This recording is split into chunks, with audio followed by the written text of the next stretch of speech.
Hyundai Elantra sedanlaryny ýygyna çagyrýar.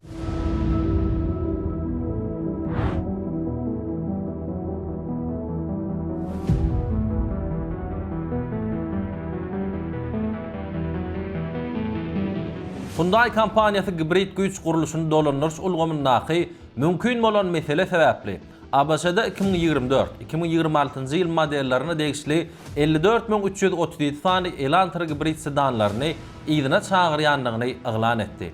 Ýygyna çagyrmagynyň sebäbi tranzistoryň ýokary ýüklenmelerde gyzyp bilýänligi. Häzir beýle ýagdaýlarda awtogology işledip bolanok ýa-da servis rejimine geçýär. Käbir ýagdaýlarda hatda ýanyňa da sebäp bolup biljekdi aýdylýar.